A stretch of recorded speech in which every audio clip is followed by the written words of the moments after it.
신앙의 열정들이 세월이 가면 갈수록 뜨거워지는 것이 주님이 원하시는 기대인데 오히려 정반대의 길을 걸어가는 모습들을 많이 봅니다.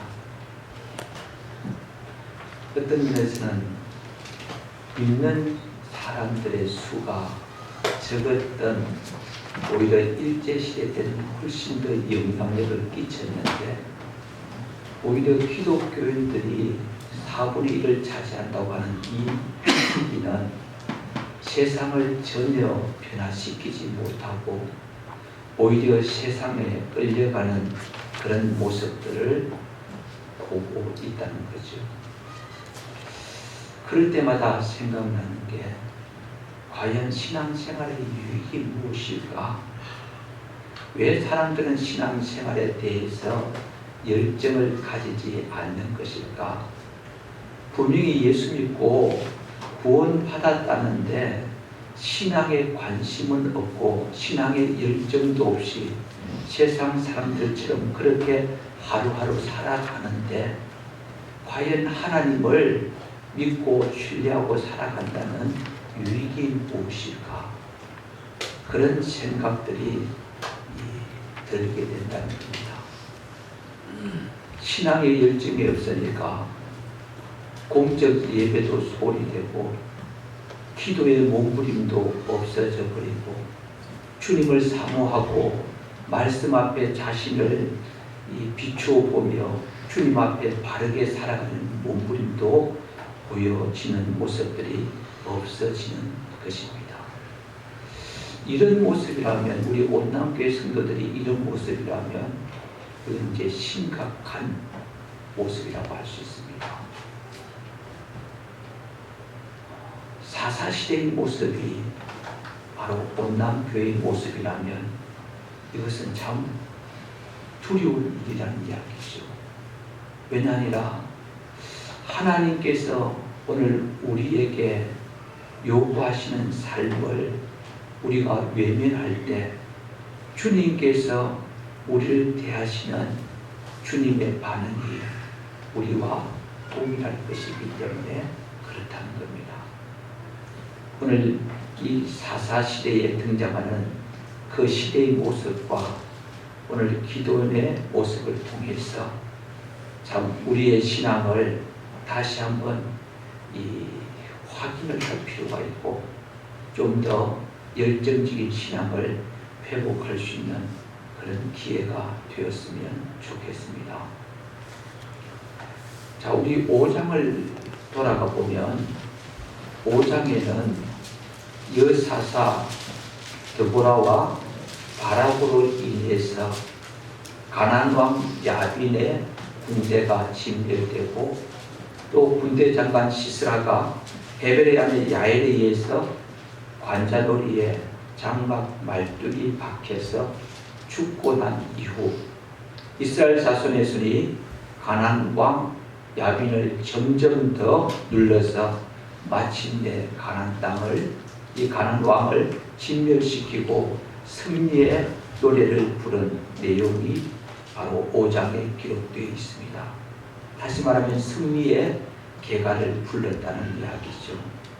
자, 그렇다면 이 가나안 왕 야빈의 세력들이 떠나가고 이 40년간 이 5장 31절에 나오듯이 그 땅이 40년 동안 평온했다.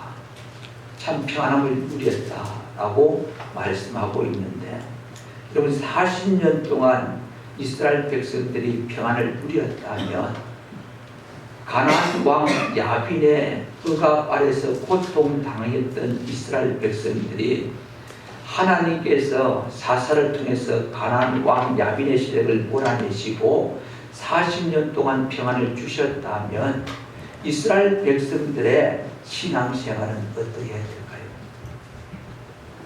하나님 앞에 감사하며 뜨겁게 주님을 섬기는 삶이어야 될까요? 아니면 하나님의 은혜를 망각해버리고 하나님의 은혜에 감사하기보다 오히려 하나님을 등지고 자신이 원하는 삶을 살아가는 것이 옳을까요?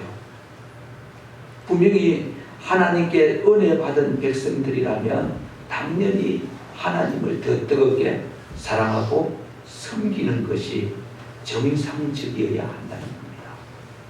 하나님의 은혜로 40년간 평안을 누렸으며 당연히 더 뜨겁게 하나님을 사랑하고 더 뜨겁게 주님을 섬기는 바로 이와 같은 신앙의 삶을 살아가는 것이 정상이라는 이야기입니다.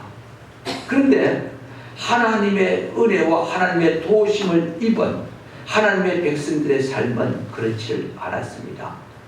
마치 이런 모습입니다. 여러분, 부모가 자녀들을 사랑하고 부모가 자녀들이 잘 되기 위해서 부모는 먹을 것 먹지 않고 입을 것 입지 않고 마실 것 마시지 않고 말이죠. 자식들을 위해서 모든 것을 아낌없이 투자하고 희생하고 사랑으로 섬기는데 이 자녀들이 그 부모의 은혜, 사랑을 제대로 알지 못하고 방탕하고 귀한 세월 낭비하고 엉뚱한 짓 하면서 살아가는 모습들, 얼마든지 요즘 방송에서 나오는 내용이지 않습니까? 그러니까 아낌없이 희생하고 섬기고 베풀면 자녀들은 그 부모의 사랑에 보답하겠다고 더 성실하게 최선을 다해서 자기의 삶을 이끌어가고 자기 학업에 최선을 다하고 그리고 참 은혜에 보답하겠다는 각오를 가지고 살아야 되는데, 여러분, 돈 많은 이 자제분들 보십시오. 부모가 아낌없이 투자해서 희생해서 나누고 베풀고 그렇게 해서 참 잘 되라고 만들고 심지어 유학까지 보내놓으면 거기에서 엉뚱한 짓 하고 마약하고 범죄자가 되어서 그래서 국내로 들어오는 사람들도 부지기수합니다. 그런 모습이라면 이것은 우리가 볼 때도 아니다라고 결론을 내릴 수밖에 없잖아요. 근데 이스라엘 백성들의 모습이 하나같이 바로 그러한 모습이었다는 이야기입니다. 은혜 베풀어 주시면 또다시 하나님 등지고 하나님께서 사랑으로 품으려고 하시면 외면하고, 그러니까 이스라엘 백성들의 삶이 늘 피폐하고 공고할 수밖에 없었던 이유가 바로 거기에 있다는 이야기입니다. 여러분, 신앙의 원리는 참 간단합니다. 하나님이 주신 것을 감사할 줄 아는 사람은 하나님께서 더욱 부어주시고, 하나님께서 준 것에 만족하지 못하고 불평하는 사람에게는 가진 것까지 빼앗으시는 것, 이게 신앙의 원리입니다. 하나님께서 작은 것 주셔도 감사합니다, 고맙습니다, 더 하나님을 잘 섬기면 하나님께서 더 큰 것을 공급해 주시고, 하나님께서 주신 것을 감사치 않냐고 하나님께서 주신 은혜에 대해서 별로 대수롭지 않게 여기고 내 삶에 불평이라고 원망하면 있는 것까지도 빼앗아 버리시는 것, 그것이 하나님의 신앙의 원리라는 이야기입니다. 이스라엘 백성들이 하나님께서 주신 은혜에 감사해서 더 잘 섬겼더라면 하나님께서 오늘 우리 6장의 이 앞부분에 나오는 이 미디안 시렉들을 보내시겠습니까? 보내시지 않았다는 거죠.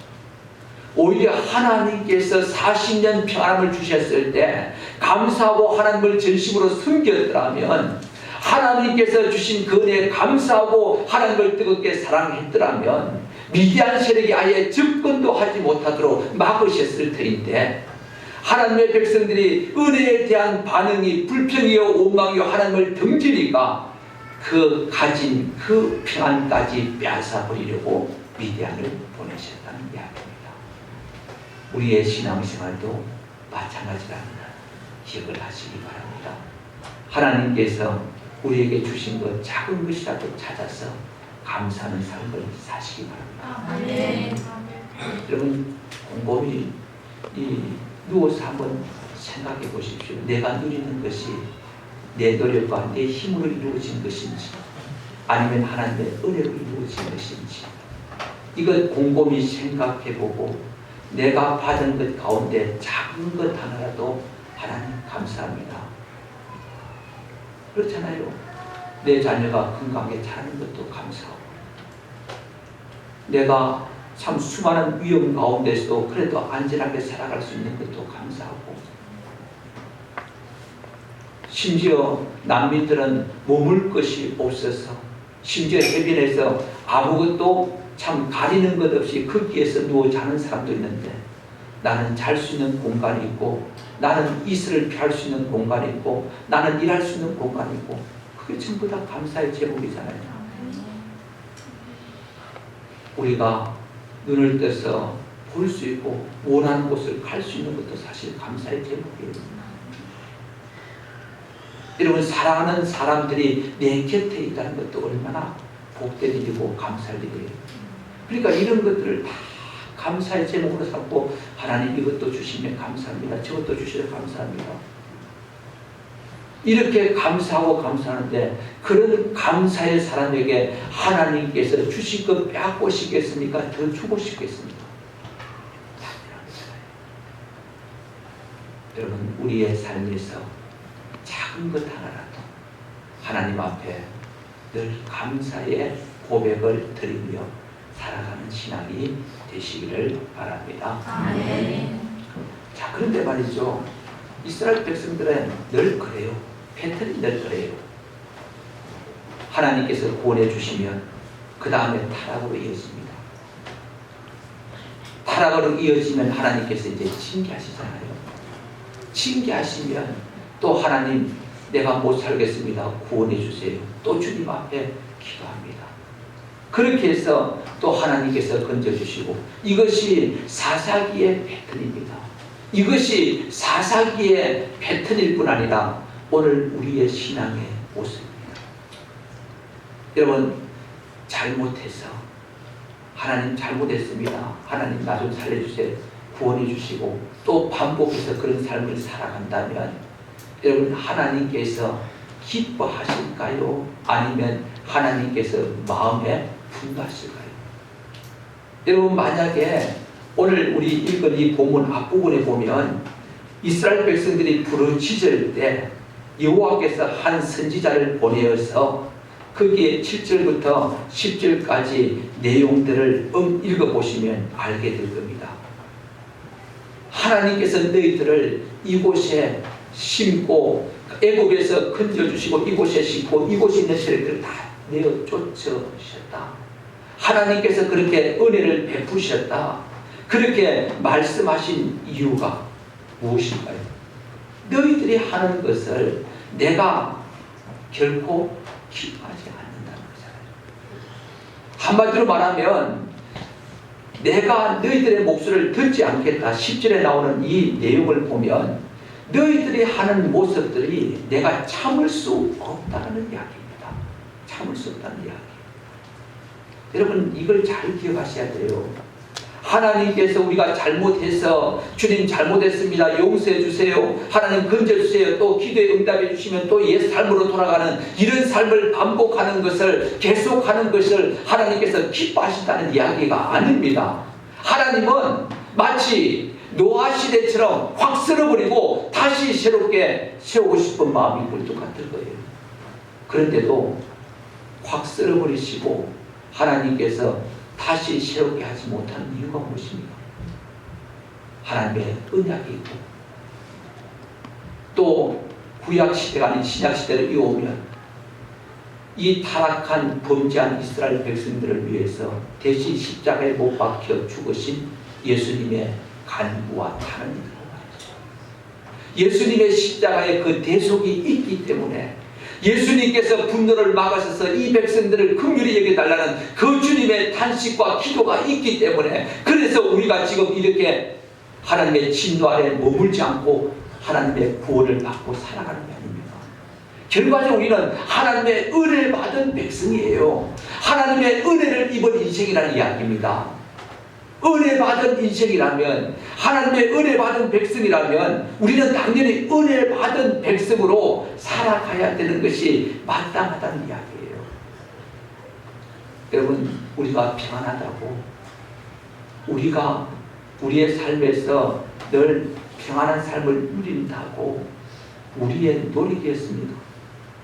우리의 삶을 돌이켜보면 다 반복하는 참 조금만 변하면 신앙이 느슨해지고, 조그만 신앙이 느슨해져서 참 주님을 떠나면 하나님께서 또 간섭해 주시고, 그래서 다시금 돌이키고, 우리는 삶이 반복이잖아요. 그래가지고 우리의 삶에 평안을 주시는 것도 우리의 덕이 아니고 주님의 덕이고요. 그 다음에 하나님께서 우리를 징계하시는 것도 역시 하나님의 은혜라는 이야기입니다. 여러분, 미디안이 7년 동안 이스라엘 백성들을 괴롭히지 않았더라면 과연 이스라엘 백성들이 하나님께로 돌아왔을까요? 안 돌아옵니다. 여러분, 인간이 얼마나 질긴데요, 얼마나 고집센데요. 하나님은 목자시고 우리는 양이라고 그랬죠. 여러분, 양이 참 순한 것 같지요. 양은 순하기도 하지만 양은 참 고집도 셉니다. 목자가 이끌지 않으면요, 양은 다른 곳으로 가지 않고 계속 한 자리에서 그냥 배설물 쏟아내고 땅을 완전히 황폐하게 시키는 것이 양이에요. 그러니까 목자가 양의 근성을 하니까 시시때때로 양의 목초지를 옮겨가면서 목초지를 관리하며 양을 이끌어가는 겁니다. 여러분, 양이 순한 것 같지만 양은 고집도 세고 양은 미련하다는 거예요. 눈도 어둡고 귀도 제대로 멀리까지 듣지도 못하고 뛰지도 못하고, 그렇다고 방할 수 있는 무기도 없으면서도 고집만 세가지고 목자를 따라가지 않는다는 거예요. 그게 양의 실상입니다. 여러분, 하나님께서 우리를 진노에 버려두지 아니하시고 우리를 평안하게 하시는 것도 하나님의 은혜입니다. 아멘. 하나님께서 우리를 진노의 심판을 행하셔서 아예 이 땅을 떠나버리게 만들지 않는 것도 은혜지만, 하나님께서 우리의 삶에 개입하셔서 곁길로 갈 때, 주님을 찾지 않을 때 하나님께서 그때마다 우리를 징계하셔서 돌이키시는 것 하나님의 은혜인 줄 믿습니다. 아멘. 차라리 하나님께 버림받는 것보다는 하나님께 매맞고 징계받을지라도 하나님의 사랑을 이기는 것이 나은 줄 믿습니다. 그러니까 내 삶이, 내 신앙이 이상하게 주님께 관심이 없고 주님과 멀어지고 주님을 등지고 사는데도 편안하다. 여러분, 이미 버린 인생이라고 생각하시면 돼요.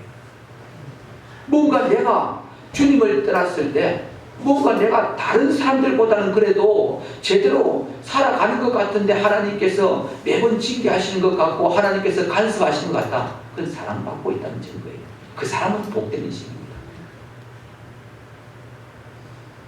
불의한 자들이 잘 먹고 잘 살고 평안하게 사는 것 보고 부러워하지 말라는 거예요. 이미 버린 인생 심판이 있기 때문에 그런 사람을 부러워할 이유는 없습니다.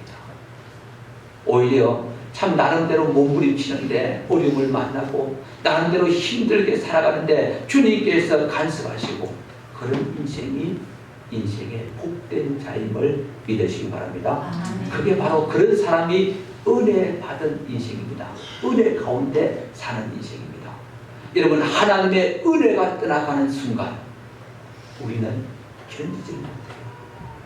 사람이 은혜가 딱 떨어지면 말이죠, 뭔가 뚫힌 것 같고 허전한 것 같고 몽한 것 같고. 근데 은혜가 떠나가 버리면 하나님의 백성들은 못 견디죠. 그런데 예수 믿지 않는 사람들은 은혜가 없는 삶을 사니까, 늘 공허한 삶을 사니까 여기에 무언가를 채우기 위해서 물질도 갖다 집어넣어보고 쾌락도 갖다 집어넣어보고 심지어 술도 갖다 집어넣어보고 막 가시각식을 다 해보는 거예요. 그래서 이걸 채우려고 하지만 결국 채우지를 못하는 겁니다. 여러분, 하나님의 백성들이 진정한 만족을 누리는 것, 세상 것 가지는 것이 아니에요. 세상 것을 누리는 것이 진정한 만족이 아닙니다. 내 심령 속에 은혜로 충만하고 주님으로 충만하면 내 심령에 만족이 주어지는 줄 믿습니다. 초막이나 궁궐이나 내 주 예수 모신 것이 그 어디나 하늘나라. 예수님이 내 삶에 오시고 내 심령에 충만할 때 가진 것 없어도 감사하고, 남들처럼 그렇게 넉넉하지 못해도 찬송하고, 여러분 내 삶의 어려움을 만나도 그것 가지고 기도하며 주님께 영광 돌리는, 그게 바로 은혜 받은 자의 모습이라는 이야기입니다. 우리의 심령에 여러분 은혜가 없다, 우리 신앙이 미지근하다, 우리의 삶에서 내 신앙의 열정이 식어지고 점점 더 신앙이 떨어져 간다, 그분들은 하나님 앞에 행복함을 누릴 사람이 아니고 점점 더 이제 공허함을 맛보며 뭔가 다른 행복을 찾기 위해서 쫓아다녀야 될 사람들이라는 이야기입니다. 그러기에 여러분, 신앙이 왜 신앙생활이 필요하냐, 왜 주님이 필요하냐, 내 어려움을 해결하기 위해서, 물론 그것도 맞아요. 내 영혼이 구원받기 위해서 그것도 맞아요. 그러나 이 땅에서 은혜가 필요하고 주님이 필요한 이유는 내 심령에 진정한 만족을 줄 수 있는 유일한 비결이 바로 주님을 내 심령에 충만히 채우는 거예요. 내 심령의 은혜로 가득 채우는 거예요. 이것만 채워지면 여러분, 내 삶의 모든 영역에서 세상 사람들처럼 그렇게 넉넉하지 못하고 부족해도 오히려 세상 사람들보다 더 행복하게 살아갈 수가 있게 됩니다. 또 그렇게 살아가는 사람들을 하나님께서 하찮고 미천하게 그렇게 버려두지 않으십니다. 그러기에 저와 여러분이 항상 은혜 가운데 머물 수 있도록, 늘 우리 심령에 주님으로 충만할 수 있도록 늘 주님을 가까이 할 수 있기를 바랍니다. 저희 집에 이 멍멍이가 두 마리 있습니다. 이 보신탕을 멍멍이는 아니고요, 그냥 방 안에 있는 멍멍이. 그런데 그 두 마리 중에 이 하나는 엄마고 하나는 이 딸인데, 이 엄마는 먹는 걸 참 밝혀요. 주인도 상관없고 무조건 이 가족들 중에 누가 먹을 것만 이 갖고 있으면 그쪽으로 가 있습니다. 근데 그 엄마의 딸은 이 날씬합니다. 좀 말랐어요. 그런데 이 작은 개는 말이죠, 먹는 것보다 어떻게 하든지 주인의 무릎에 앉아있기만을 원합니다. 어디에 나가면 그 나간 자리에 가서 오기만을 기다리고, 그래서 제가 늘 이쁘러처럼 하는 게, 저 강아지처럼 주인을 따르고 섬긴다면, 우리가 말이죠, 저 강아지처럼 주님을 따르고 섬긴다면, 주님을 사모한다면 주님이 얼마나 기뻐하실까. 주님이, 우리가 그렇게 주님을 사모하고 주님을 찾고, 주님 참 떠나면 불안해하고 주님 안 보이면 참 주님을 찾고 구하는 이런 모습이면 얼마나 주님께서 우리를 기뻐하시고 품으시고 안으실까. 늘 이쁘러지는 그렇게 말해요. 저렇게만 살면은 주님의 사랑을 받지 못할 이유가 없다. 저렇게 살아갔다면 인생이 될 수밖에 없다. 참 하물며 이런 미물을 통해서도 하나님은 우리에게 설교를 하고 계시는 거죠. 참 충성된 짐승이 개예요. 여러분, 개는요, 주인이 참 매몰차서, 저는 그런 일이 있었어요. 기억에 오래 남도록 하기 위해서 제가 이 부분을 인용을 합니다. 주인이 말이죠, 하라고 했어요. 아마 애완견은 아니었던 것 같아요. 그런데 개를 잡았는데 잘못 잡아서 이 개가 살아서 다시 쫓아와서 누구 집으로? 주인 집으로 피를 흘리면서. 그래도 자기 주인은 누구라고? 자기를 팔아버린 그 주인이라고. 개는 그렇게 충직해요. 여러분, 피 흘리며 우리가 주님 앞에 갈 때 주님께서 또 팔아버리겠어요? 팔지도 아니하신 분 아니라 주님 한 분만 바라보면 주님은 끝까지 책임져 주십니다. 그런 주님을, 여러분, 그런 주님을 더 간절하게 붙잡고 그 주님을 더 사모하고 그 주님을 더 가까이 하시기를 주의 이름으로 축원합니다.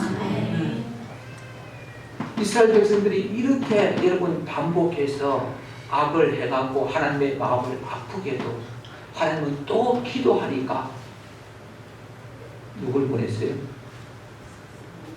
이스라엘 백성들이 하나님께 또 기도하니까 오늘 본문의 이와의 사자를 이제는 기도원에게 보냅니다. 자, 우리 하나님도 그 하나님은 기도하면 응답해 주시겠다는 그 약속 때문에 또 이스라엘 백성들이 주님 앞에 구하니까 그 앞부분 나갔듯이 너희들의 목소리를 듣지 않겠다고 그렇게 말씀하셨는데도 이스라엘 백성들이 하나님 건져달라고 구원해달라고 주님 앞에 매달리니까 또 여호와의 사자를 기도원에게 보내는 거예요. 기도원을 찾아갑니다. 기도원에게 나타났습니다. 그때 기도원이 하는 일은 뭔지 하면 포도주 틀에서 밀을 타다갑니다. 미디안에게 안 들키려고. 그러니까 몰래 지금 타작을 하고 있는 겁니다. 근데 여호와의 사자가 기도원에게 말합니다. 큰 용사여, 내가 너와 함께, 여호와께서 너와 함께 계시도다. 여러분, 큰 용사여 여호와께서 너와 함께 계시도다. 그렇게 여호와의 사자가 말을 합니다. 참 이 말씀 하나에서 우리가 참 위로가 될 수 있는 것이, 여러분, 기도는 용사가 아닙니다. 용사라면 삼손같이 아예 당당하게 적진에서 여자 끼고 있다가 새벽녘에 성문 빼들고 나올 수 있어야죠. 미디안이 겁난다고 뭐하고 있어요? 포도주 틀에서 밀타나가고 있잖아요. 용사가 아닙니다. 그런데도 여호와의 사자가 큰 용사여 여호와께서 너와 함께 계시도다. 여호와께서 함께 계시니까 큰 용사가 되는 겁니다. 여러분, 우리가 힘이 있어서 큰 용사가 아니에요. 우리가 힘이 있어서 내가 모든 것을 할 수 있다는 고백이 아닙니다. 내게 능력 주시는 자 안에서 내가 모든 것을 할 수 있다고 말씀하십니다. 여러분, 우리가 나는 못해라고 하지 마십시오. 나는 못해라는 말이 정상입니다. 그러나 나는 못하지만 주님 내게 힘 주시면 나도 할 수 있을 것 같아요. 이게 정상이에요. 여러분, 우리의 삶에서 의욕이 떨어질 때도 있습니다. 내 삶에서 신앙의 힘을 잃어버릴 때도 있습니다. 그러면요, 삶의 의욕이 다 떨어지고 모든 것을 내려놓고 싶을 때가 있어요. 그때 하나님 내게 힘 주셔서 모든 것을 감당하게 해주세요. 그러면 다시 일어설 수 있습니다. 주님 나와 함께 하시면 나도 큰 용사가 될 수 있습니다. 이게 지금 우리의 고백이 되어야 된다는 거예요. 사실 우리가 할 수 있는 것은 없어요.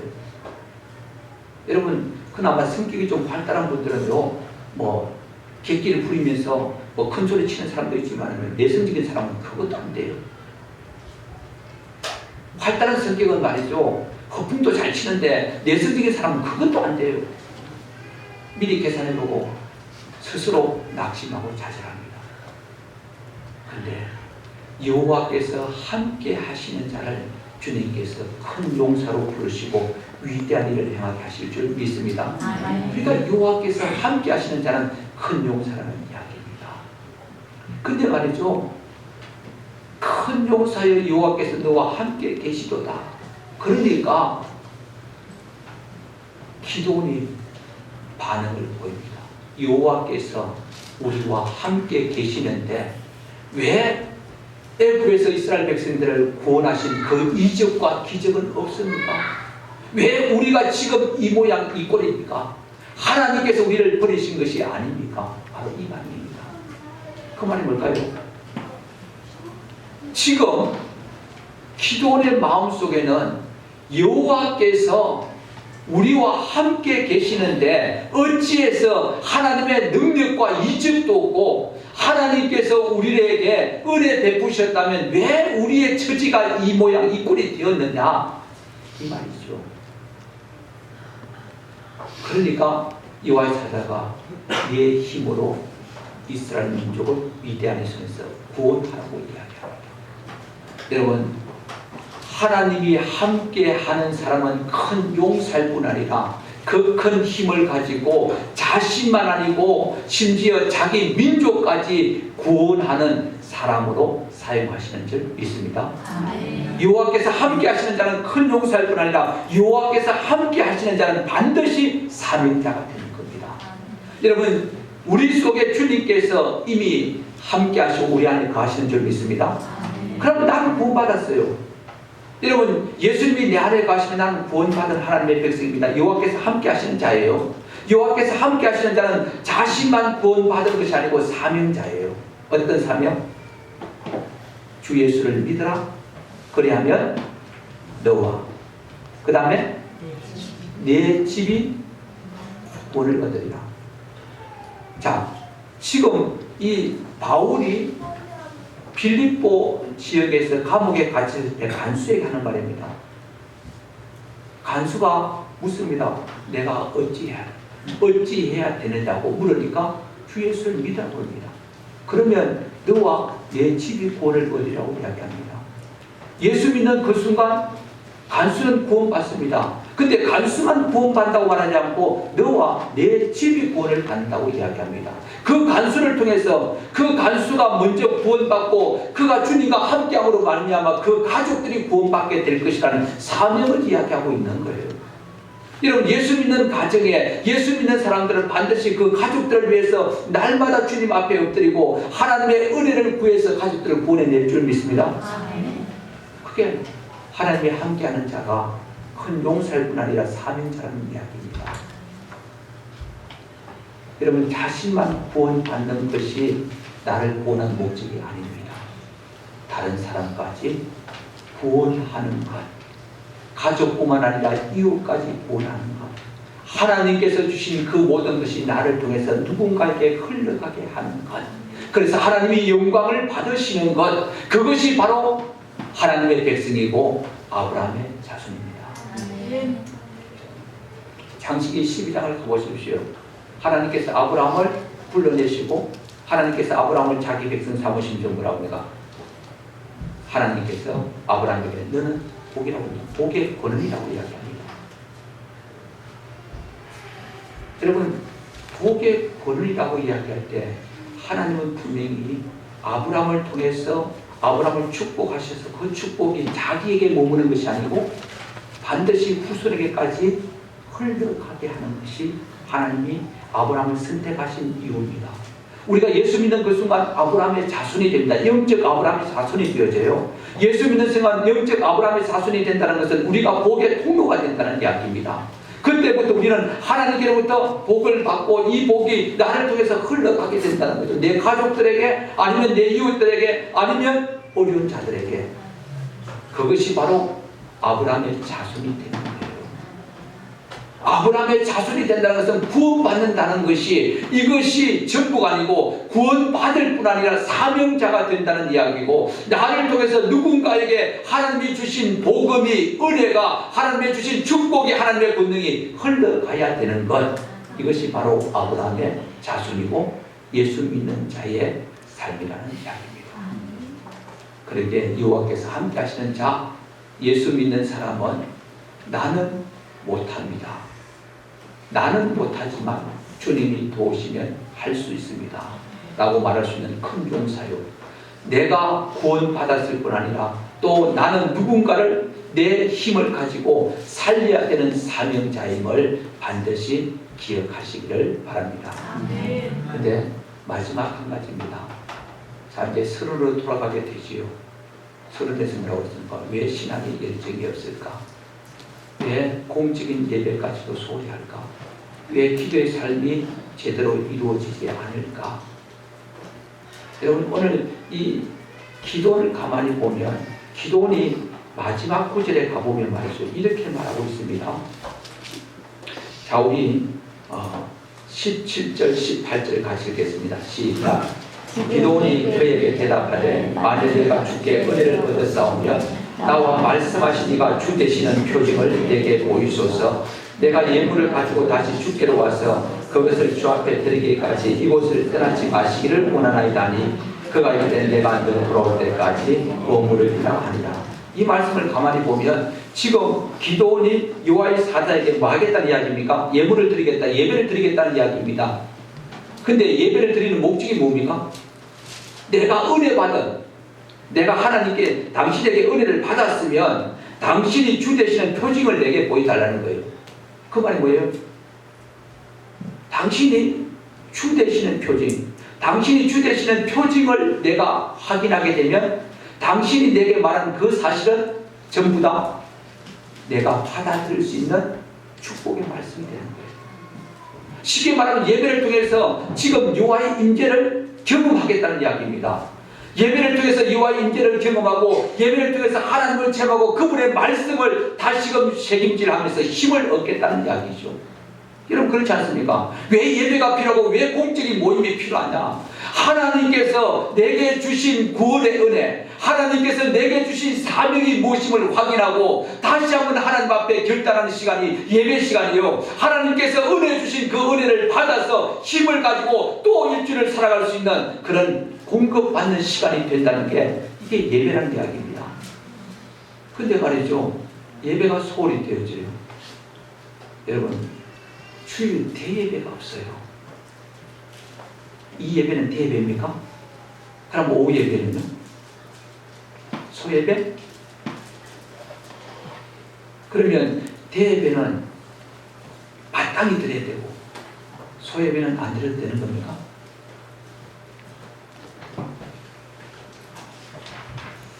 이런 예화가 있어요. 지금 뚜렷하지는 않는데 어떤 예화가 있는가 하면 그 집에 이 부인이 참 신앙이 좋아요.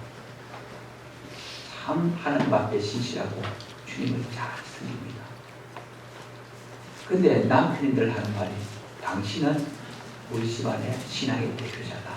당신이 잘 신앙생활 잘하면 우리 모두 당신이 대표자니 우리 모두 구원받는다. 그렇게 이끌어치는 말했는데 이제 이 남편이 먼저 하나님의 부름을 받았어요. 그래서 하나님 앞에 이야기합니다.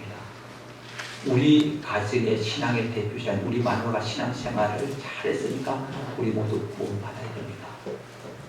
하나님께서 하신 말씀이에요. 그래, 너희 집안의 신앙의 대표자가 너희 마누라였다면 너희 집안의 신앙의 대표자만 네가 구원할 거다. 신앙의 대표자만 구원하지 신앙의 대표자가 아닌 그냥 아무런 신앙생활도 하지 않는 가족들을 구원하지 않겠다는 이야기잖아요. 여러분 신앙의 열정을 개개인이 가져야지 그냥 참 주일 한번 대표적으로 주일 날 예배만 들었다고 나머지 예배가 다 들어지는 것 아니라는 이야기입니다. 우리 신앙생활 매일 매 순간순간 주님을 향한 열정과 주님을 향한 몸부림과 주님과 날마다 깊은 교제를 가지려고 하는 이 삶이 되어지고 이러한 삶을 살아가기 위해서는 예배가 필수적이어야 한다는 거죠. 여호와 함께하는 자는 예배를 생명처럼 여긴다는 이야기입니다. 그러니까 기도원이 예물을 내가 당신께 드리겠습니다. 절대로 떠나시면 안 됩니다. 이런 당부를 하고 떠나가지 않습니까? 당신이 주 되신 표징을 내가 봐야 되겠다는 이야기죠. 그래서 당신이 지금 말하고 있는 그 모든 것이 내게 주님의 말씀인 것을 확인해야 되겠다는 이야기죠. 그래서 내게 맡겨준 사명을 감당해야 되겠다는 이야기잖아요. 이게 예배를 통해서 이루어지는 것이라는 겁니다. 우리 모두가 주님께서 허락하신 공적인 예배를 소중하게 여기고 여러분 신앙의 몸부림이 있고 주님과 개인적인 참 깊은 만남을 통해서 내 심령에 주님으로 채워져서 늘 신앙의 만족과 기쁨, 삶의 행복을 먼저 누리고 또 사명자답게 내 주변 사람들에게 행복을 나누어주고 끼쳐주고 이를 위해서는 날마다 또 주님께서 은혜 베푸실 것을 사모하며 예배에 충실하게 또 예배에 목숨을 걸고 또 개인적으로 주님과 골방에 들어가서 주님과 씨름하는 이런 신앙이 되어서 여러분의 신앙이 참 현대판 마치 현대판 라오디게아 교회처럼 그렇게 미지근해서 토해내치고 싶은 신앙이 아니라 주님께서 칭찬하시고 인정하시는 그런 시간이 되시기를 주의 이름으로 축원합니다. 우리 같이 통성으로